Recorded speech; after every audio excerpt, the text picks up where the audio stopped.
Yeah. Oh. We're on? Oh. Okay, well, I'm Terry.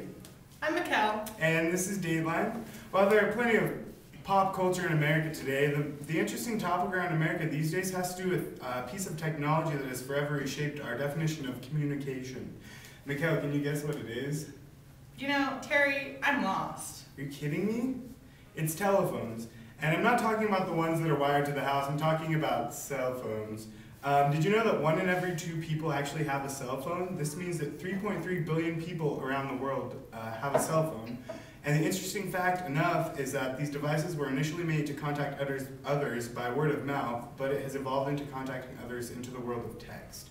About 10 billion texts were sent in 2006 just by the multi-million-dollar corporation AT&T.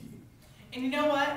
That's way too much. There are so many problems with texting around America, and that is why we have decided to do a special Dateline on text messaging tonight. Thank you for tuning in to NBC's Dateline.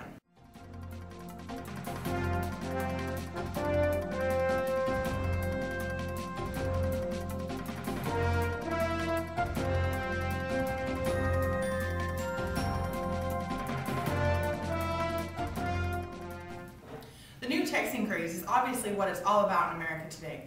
But do teenagers and parents around America know the amount of problems that texting is causing? Over 28% of teenagers have admitted to texting while driving.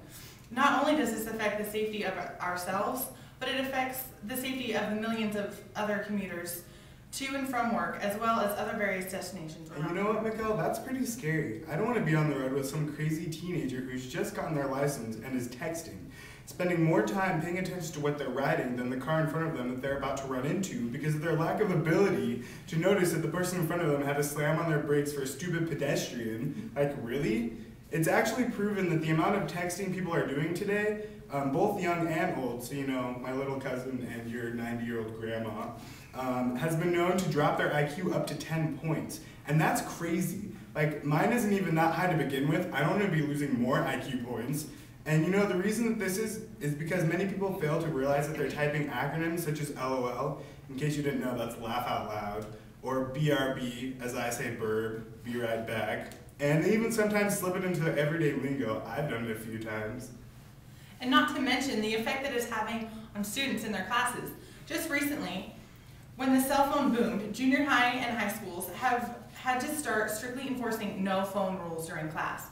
And this isn't even helping much. Students cheat with texting and are often not paying attention to class because they are too busy texting their friends across the room or in another classroom. We've interviewed a few fellow citizens, both young and old, to see what their views are. The questions we asked were simple. We asked, what is your opinion on texting? Do your parents text? If so, how often? About how many texts a day do you send, and what's the length? Is there anything else you would like to let America know about the effects of texting? And we actually have our on-site reporter, Darb, who interviewed many different people throughout the day and night, on weekdays and on weekends, in the same clothes, which they probably stink by now, I would assume. And he's been asking multiple people what their views on texting were. Darb?